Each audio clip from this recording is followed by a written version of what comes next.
and gentlemen, the type of follower that a side of opposition will only have is the type of follower that equates happiness with money. If these religious organizations will no longer be able to provide donation and provide humanitarian aids to these followers, then they lose their faith, and they lose their happiness, and they don't experience the meaningful, the true meaning of following a religion in the end of the day. That is not the type of side that we want to live in, and not the type of side that we want to go for at the end of the day. Before I continue, Assalamualaikum and a very pleasant afternoon I give to everyone present today in this room. So 3 things I'll be doing in my speech. Firstly, I'll be rebutting the opening opposition's case. Secondly, I'll be setting up the standard of the debate and what is the burden coming from closing government. Thirdly, I'll be giving to you my 2 arguments, which is what is the long-term harm of proselytization towards individuals and to the religious organizations themselves, and number 2, what is that long-term effect that I'm going to be explaining is harmful generally to the religious body and to every stakeholder that is present in this debate. So now, the rebuttals for opening opposition's case.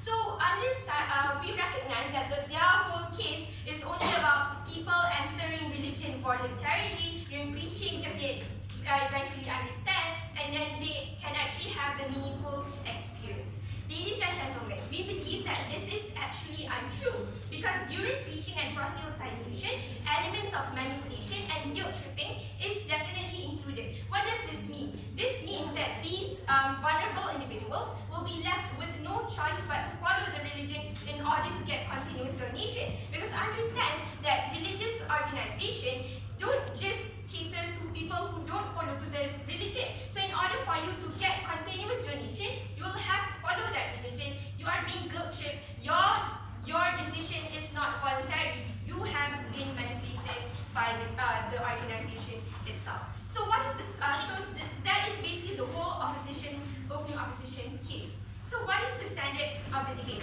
It is supposed to be which side that best protect the rights of self-actualization in making important life decisions, which side allows minorities and people who receive donations to truly understand the meaning of religion. We tell you opposition just does not provide that. The burden coming from closing government is only to prove to you why any form of coercion and guilt tripping, i.e. proselytize, is something bad and immoral, and why we need to prove to you why is this a long-term harm.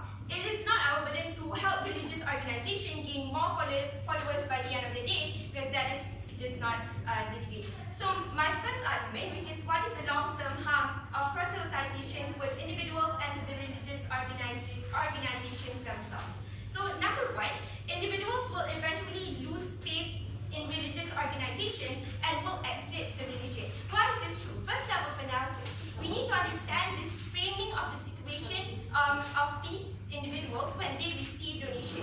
Number 1, these individuals who are actually in dire situations in life. They are actually desperate for food because they have starving young children at home to feed. Number 2, they are willing to do anything and accept whatever condition as long as they get the welfare aids that they desperately need. So what does this mean, ladies and gentlemen? This means that these minorities will only follow the religion for the sake of getting that aid, for the sake of getting that donation.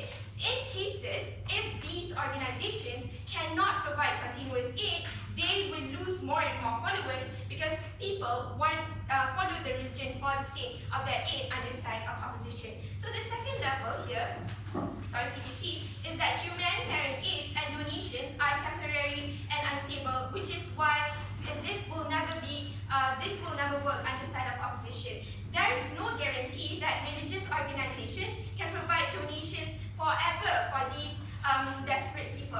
Why is this true? This is true because the amount of revenue a religious organization receives depend on the amount of followers they have, depend on the global and local support that they receive. In circumstances where these religious bodies lose local support, they will lose followers. This is something that they should care and they will fail to provide at the end of the day. For example, in countries that, in Myanmar, where Rohingya Muslims and Islam in general is being heavily discriminated, those local organizations will not be able to provide the poor people there. So meaning the Buddha religion can easily take advantage, can easily preach that they give this is happiness. We are providing to you more and more donation. We are providing to you food. This is why you should.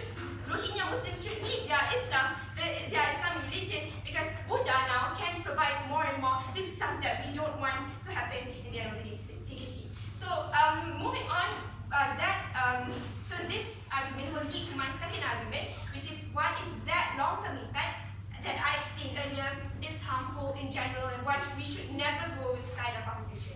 Firstly, minorities and underprivileged people will never have the meaningful experience of following a religion. Why is this true? This is true because they only depend on religion to provide humanitarian aid. Why is this bad? This is bad because people will now have a reason as to why they don't have to have a job in the end of the day. But they will now depend on donations to back them up and to provide for their lifetime. Meaning they will only follow a religion that can provide donations for them. They will only provide on donation, and this is not something that we want minorities to opt for. So they will equate happiness in religion with getting financial donations by the religion, and not about devoting themselves to the one and only God. They have deviated from the very initial purpose of following a religion. It should be about devoting yourself to God. It should be a personal, emotional connection. It should not be about happiness equate to donation, which is going to be preached by the religious organization themselves. What does this mean, and why is this harmful for religious organization? Is that now financially unstable religious organization will have to take the blame for the loss of followers. We need to understand that not all religious organizations can cater to donation, because religious organizations not only have the responsibility to give donation, they will also have the responsibility to provide other religious activities. So it's hard for you to continuously depend on a religious organization to be there for you. You should be able to realize that you want to follow this religion because you believe in the one and only God. With that, I've never been proud to